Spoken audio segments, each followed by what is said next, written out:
A continuación, la crisis económica.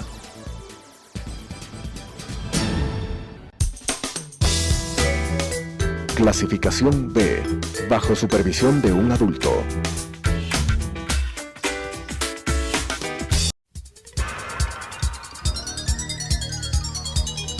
Las opiniones vertidas en este espacio por la producción y dirección del programa son de exclusiva responsabilidad de sus autores y de quienes intervienen en ellos.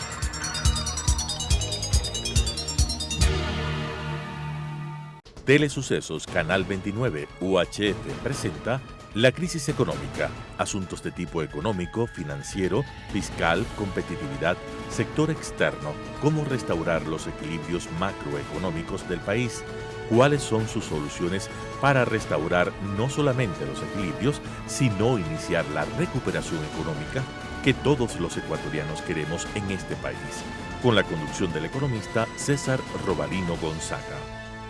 La crisis económica. Estimados amigos y amigas, nuevamente estamos aquí con ustedes. Quiero indicarles que vamos a desarrollar un tema que tiene que ver con la deuda pública. Ha habido una serie de comentarios en los medios empresariales, en los círculos de economistas, de financistas y por supuesto en los medios de comunicación en el gobierno nacional. La deuda pública total en el país, en mi juicio personal, ha llegado a 60.000 millones de dólares, si no es un poco más. El gobierno informa que no, que todavía la deuda pública con respecto al PIB está por debajo del 40%, sencillamente que exige la ley. Hay una ley de finanzas públicas y planificación que pone un techo a la deuda pública de 40%, ¿sí?, del Producto Interno Bruto. El gobierno del señor Correa anteriormente, y este gobierno lo está compartiendo, crearon dos conceptos de deuda pública. Una deuda pública que le llaman agregada y una deuda pública que le llaman consolidada. ¿Y la consolidada de qué se trata? De lo siguiente. Si el Banco Central, por ejemplo, le prestó al gobierno nacional 1.000 millones de dólares, bueno, la pregunta hace el gobierno anterior hacía, ¿de quién es el Banco Central? Es mío, pues dice el gobierno. Por lo tanto, si es mío el Banco Central, ¿cómo yo mismo me puedo deber a mí mismo? No. Entonces, en la consolidación de las finanzas del Ministerio de Finanzas y del Banco Central, desaparece. En el mismo sentido, si hay una empresa estatal que por algún motivo tuvo un saldo de caja de 100 millones de dólares, que su gasto ha sido menor que los ingresos, asumamos, y entonces dice, bueno, pues voy a invertir 50 millones de dólares en bonos del Estado a 30 días, 60, 90 días, etcétera. Entonces eso tampoco, como la empresa estatal es mía, tampoco en lo que se llama la consolidación desaparece. Y así por el estilo es el concepto de consolidación que crearon los amigos del gobierno anterior, que es compartido por unas personas del Frente Económico actual. Luego lo que le llaman deuda agregada. Deuda agregada es sumar todo, ¿no? Y el gobierno dice que aún sumando no estamos violando la ley. Ahora, la pregunta es, ¿eso es cierto o no es cierto? Bueno, si uno ve desde el punto de vista legal y lo que existe, uno puede decir sí, pero déjenme comentarle lo siguiente. Hay una deuda que no se publica como deuda pública interna.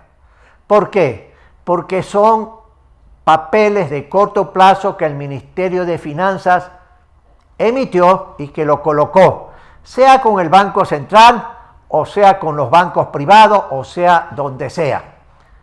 Y entonces dicen, como este es algo de corto plazo y la ley de finanzas públicas y planificación, un artículo que no recuerdo, dice que cuando es menos de un año no se publica como deuda.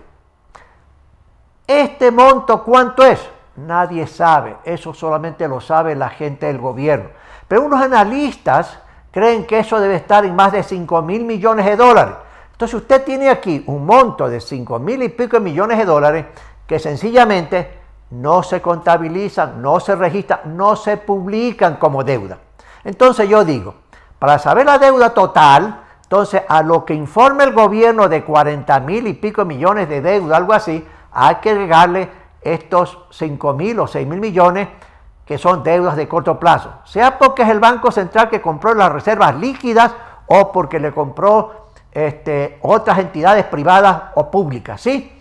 Entonces, ahí usted tiene la primera diferencia, pero hay otra segunda diferencia que no se contabiliza, la deuda al seguro de salud, al IES, que son como alguna vez dijimos, 2.500 y con intereses será 3.000 millones de dólares. ¿Es deuda? Sí.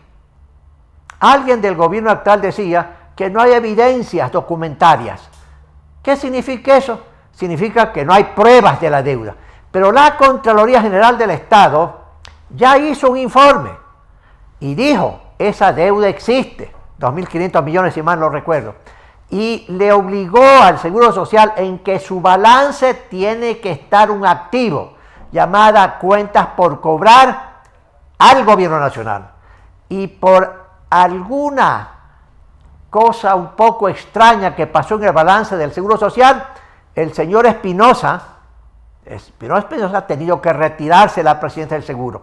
Y eso le obligó la Contraloría con su informe, porque le dijo al presidente del Seguro, tú estás cancelado por este motivo y tienes una multa de tal naturaleza. Así es que, señores, dijo la Contraloría, a reconocer la deuda. Pues bien, hay esa deuda, pues, y el ministro de Finanzas dice que no hay pruebas, pero esa es deuda y hay que pagarla. ¿Cuándo se paga? No interesa si es mañana, pasado mañana, el año que viene, etcétera. La forma de pagar, bueno, habrá que ver la forma de pagar, pero son 2.500 sin intereses. Póngale en total 3.000 millones. Sume los 3.000 millones a los 5 o 6.000 millones anteriores. A los profesores que se jubilaron y que el gobierno les dijo, les voy a pagar. Les pagaron una pequeña parte y entiendo yo que hay un saldo de 1.000 millones de dólares. ¿Eso es deuda? Es deuda, pues, mi amigo. Y eso no se registra como deuda, sino que está pendiente. Cuando se pague, el día de mañana, cualquiera que sea el día de mañana, un año, lo que sea. ¿Pero es deuda? Es deuda, sí, mi amigo, es deuda. Ahí hay 1.000 millones más de dólares, ¿sí? Luego, usted tiene el 40% del sistema de pensiones, se eliminó por ley, eso es cierto, se eliminó por ley, pero el sistema de pensiones ecuatoriana tiene problemas financieros bastante delicados, y alguna vez tratamos este tema con el señor Madera, especialista en este tema que estamos mencionando. Más o menos creo que eran entre 1.000 a 1.200 millones que tenía que pagar el gobierno, y el gobierno tendrá que restaurar el 40%, pero tendrá que tener también la facultad pedida al Congreso Nacional para reconocer 2 o 3 años que no pagaron el 40%, por ley, por supuesto, pero eso le deben, y eso tiene que ser autorizado por la Asamblea para que el gobierno pague los 2 o 3 años que no pagaron. Y eso implicará sencillamente 1.200 millones, que son 3.600 o más millones de dólares. ¿Sí? Vaya sumando, mis amigos, vayan sumando. Luego usted tiene las ventas, las preventas petroleras. El ministro correspondiente reconoció en una serie de reuniones y en forma pública también, creo, que a través de estas preventas se debe a China y creo que a Tailandia, organismos públicos de esos gobiernos, sencillamente como 5.000 millones de dólares. ¿Eso se registra como deuda? ¿Consideran deuda? No. El ministro de Finanzas actual dijo lo siguiente, que eso no es deuda. ¿Cuál era la conceptualización y la definición de deuda para este propósito del señor de la Torre? El siguiente ejemplo les voy a poner, que ese ejemplo dado por él. Sí, esos 5.000 millones que le debo a organismos públicos de China continental y de Tailandia, si mal no recuerdo, ¿sí? Si yo me hubiese comprometido a pagar en efectivo, es deuda, lo registro como deuda. Pero saben, amigos ecuatorianos, yo voy a pagar en petróleo, y como voy a pagar en petróleo, no es deuda. Esa es la conceptualización que dio el señor de la Torre. Eso es equivocado, es erróneo. Entonces usted tiene esas deudas de las preventas petroleras que están pagando el petróleo, pero es deuda y además generan una tasa de interés. Eso prueba más que sencillamente todas esas operaciones en el fondo eran una facilidad crediticia que se paga con petróleo. Ahí los organismos públicos de China fueron mucho más sagaces que los mercados internacionales privados de capitales en pedir una garantía. y la garantía era el petróleo. Pero ese es el otro tema, es deuda. Entonces, cuando usted va acumulando, va agregando todo eso, mis queridos amigos, y otras cosas más que se me escapan, sencillamente la deuda pública interna y externa del país es más de 60.000 millones de dólares. Alguna gente del gobierno anterior, y entiendo de este gobierno que comienzan a quererse irse, decían, ¿por qué se preocupan? Sencillamente vea lo que pasa con los gobiernos europeos. Vea lo que pasa. Francia, Italia, ¿cuál es la deuda pública total con respecto al PIB? Vea lo que pasa en Estados Unidos. Está llegando, si mal no recuerdo, al 100% del PIB en Estados Unidos. Por lo tanto, el gobierno anterior decía, ¿por qué me molestan? ¿Por qué me critican? Y el problema no es molestar, no es criticar, sino objetivamente decirle, esto tiene sus límites. Y luego va a haber problema con la deuda. ¿Por qué? En esos países, como Estados Unidos, por ejemplo, y otros países de Europa, hubo una crisis bancaria intensa que amenazaba a la destrucción no solo del sistema bancario mundial, sino del sistema económico mundial. En 2007, si ustedes recuerdan, o 2006 o 2007, comenzó una crisis espantosa en los Estados Unidos provocada por los banqueros, sí, por los banqueros neoyorquinos, ¿sí? Y para salvar a la banca, mis queridos amigos, grandes monstruos en su tamaño como el Citicorp o otra serie de bancos, y en Europa, para salvar al sistema bancario, ¿qué es lo que hizo el gobierno americano? A través de la Reserva Federal de los Estados Unidos, que es el Banco Central de Estados Unidos, y la tesorería del gobierno federal, convertirse en accionista importante de los bancos grandes de Estados Unidos. ¿Sí? Así como me gusta, fueron accionistas. Ya no, ya el gobierno vendió esas acciones y todo es privado, no importa que haya vendieron a intereses asiáticos. Por eso creció la deuda, y como se produjo una crisis espantosa para los sectores reales de la economía estadounidense y de Europa, sencillamente lo que hizo el Banco Central es meterle más liquidez a los mercados. ¿Comprando qué? Comprando bonos de la reserva del Tesoro americano. ¿Para qué? Para que el Tesoro americano pudiera gastar más, y luego darle dinero a los bancos para que los bancos se animaran a expandir el crédito. Una fórmula que permitía sencillamente tratar de ver cómo salían de la crisis macroeconómica, en las cuales sencillamente estaba en peligro el sistema bancario estadounidense, europeo y mundial, y sencillamente también para combatir el nivel de desempleo que comenzaba a crecer espectacularmente. Y claro, el desempleo hay que combatirlo en todas partes del mundo. Entonces, en esos países creció la deuda pública, interna y externa, creció sencillamente porque había que salvar a los bancos. Y entonces, con plata del Tesoro y plata de la Reserva Federal de Estados Unidos, sencillamente se comenzó a dar crédito directo a las empresas enormes, como la industria automotriz, o sencillamente se convirtieron en accionistas de los bancos. ¿Para qué? Para salvar la situación bancaria. No se puede permitir que los bancos quiebren, no se puede. Pero eso no significa que se le puede permitir a los bancos hacer cualquier cosa, ¿sí? Entonces, todos esos altos ejecutivos de esos bancos enormes en Europa y en Estados Unidos, la mayor parte sencillamente se fueron cancelados por los directores por influencia del gobierno federal, ¿sí? Entonces, en Ecuador no ha habido eso, no ha habido. La banca sigue sólida, estuvo sólida, está sólida y seguirá sólida. Estuvo líquida, está líquida y seguirá líquida. La situación es radicalmente diferente, ¿sí? Entonces aquí no ha habido esfuerzo del gobierno para salvar a los bancos, como en Estados Unidos y en Europa. Y por eso no ha crecido la deuda, por ese motivo. En otros países creció por eso. Pero aquí, sin tener necesidad de eso, porque la banca estaba sólida y está sólida, sencillamente el gasto público creció espectacularmente, ¿sí? Y la deuda, naturalmente, creció espectacularmente para financiar esa expansión burocrática y de una serie de obras públicas, que yo no niego que ha habido cierto mejoramiento en ciertas carreteras, pero de todo el proceso de corrupción que ha surgido y sigue surgiendo en el país, y va a seguir surgiendo otras cosas, sencillamente hay sobreprecios enormes en tal o cual obra, como lo viene probando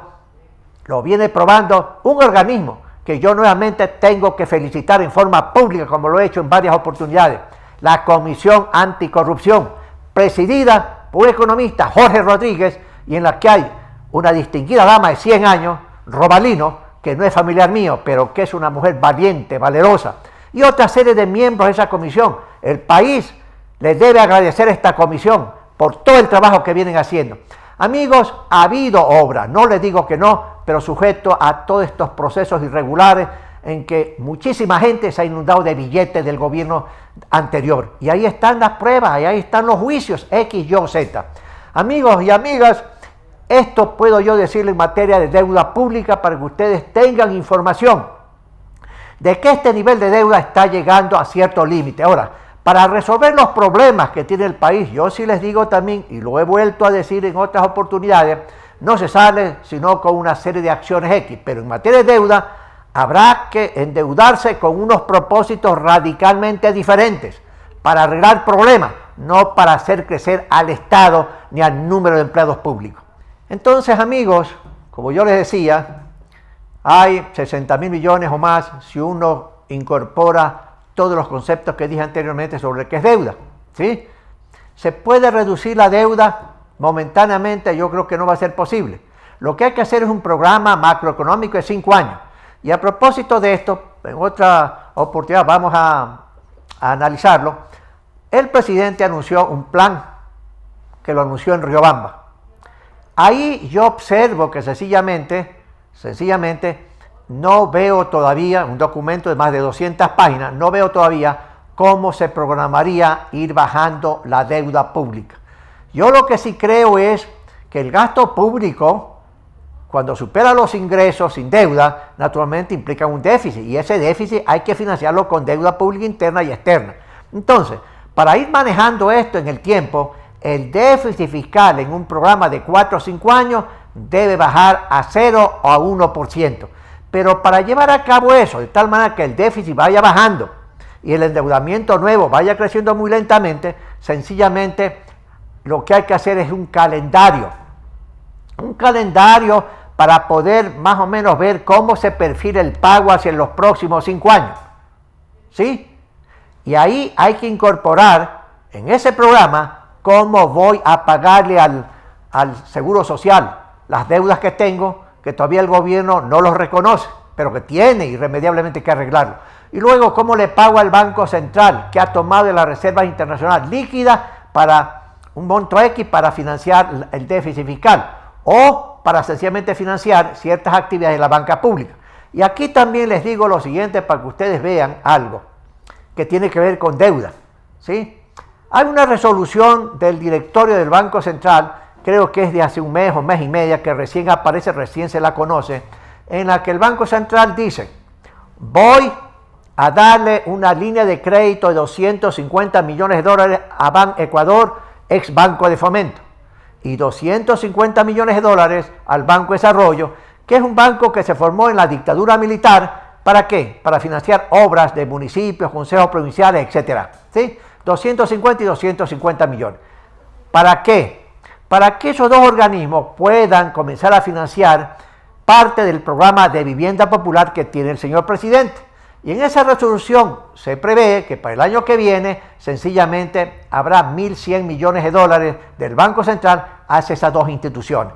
¿Para qué? Para el mismo objetivo: apoyar al financiamiento del plan de vivienda popular del señor presidente Moreno. Esa plata es del Banco Central, no es amigos del Banco Central, no es. Entonces, el Banco Central, a crear esa línea de crédito, esos dos organismos públicos de banca pública tendrán que pagarle al Banco Central, ¿sí?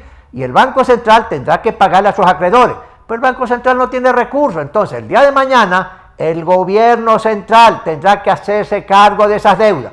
Pero aparte de eso, les recuerdo que en el programa de vivienda popular del señor presidente, dijo, si mal no recuerdo, que el 60% por lo menos será vivienda popular regalada.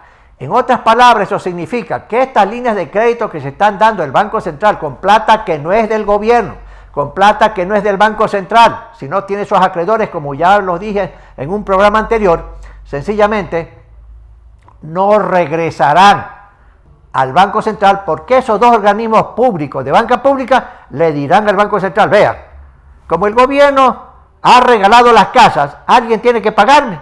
Así que, Banco Central, tú vas a tener que pagarme a su totalidad. El Banco Central ya no tengo plata, entonces tendrá que ir al Ministerio de Finanzas. Señores, tienen que pagarme, porque si no, pues va a haber un problema mucho más serio en la estabilidad mía como Banco Central. ¿Sí? Entonces, usted tiene otro ítem más de esa naturaleza, que naturalmente alguien dirá, bueno, no es deuda pues este momento, pero será deuda mañana. Yo lo pongo esto como ejemplo en el sentido de que esto no es una actitud sensata del Banco Central, disponer recursos de esa naturaleza. La fragilidad que tenemos en materia económica, en materia financiera, es sumamente delicado. Hay que corregir todo esto, pero hay que corregir en forma consolidada con un plan que cope toda una serie de aspectos de la economía financiera, de la economía fiscal y de la economía real. Y naturalmente que hay la preocupación que en un momento dado los mercados exteriores se puedan secar. Yo creo que el gobierno ecuatoriano va a poder conseguir otros créditos para poder sostenerse todavía. ¿Hasta qué? Hasta febrero. Mucha gente anda haciendo el análisis de que no hay plata suficiente para que el gobierno sobreviva financieramente hasta diciembre. Yo no creo que sea así. Yo creo que todavía el gobierno tiene ciertos márgenes no ortodoxos, que yo si estuviera ahí no los utilizaría, yo me iría por otro lado. Pero amigos, sencillamente la situación es frágil. Y el presidente, que yo sé que no es responsable de lo que pasa en la forma económica, porque esto fue causado por el señor Correa y su gente. Pero lo que pasa es que el presidente actual es el presidente de los ecuatorianos. Él es el que tiene que resolver los problemas que tiene la economía actualmente. Y le ha tocado esta grave responsabilidad, que va a tener un costo político y un costo social. Sí, señor, hay que absorber el costo social. Y esto asumo yo todavía, aunque todavía se me comienzan a prender ciertas dudas y temores de que si triunfa el sí, masivamente, pongámoslo así, el presidente en febrero vaya realmente a reorientar toda la política económica y dependa menos de deuda. Pero amigos, sencillamente yo les digo, mi juicio es que hay mucha sensibilidad en la situación actual, fragilidad, que no es conveniente.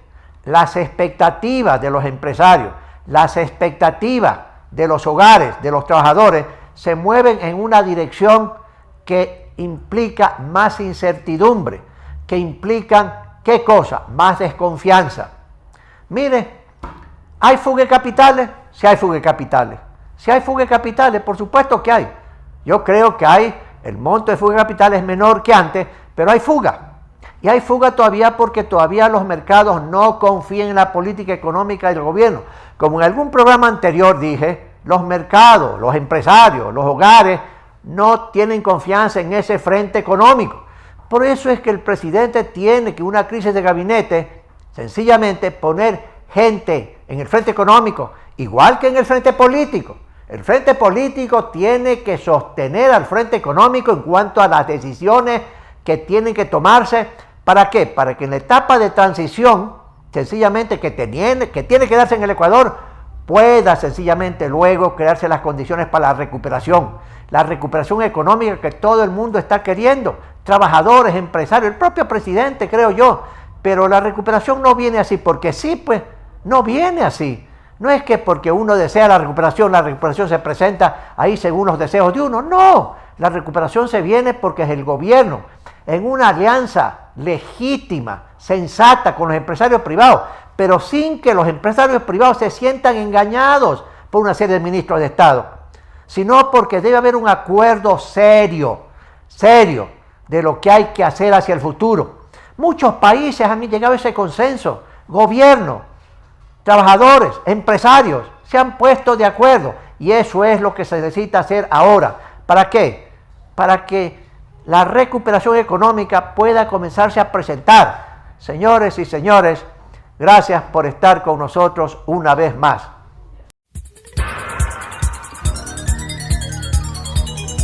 Las opiniones vertidas en este espacio por la producción y dirección del programa son de exclusiva responsabilidad de sus autores y de quienes intervienen en ellos.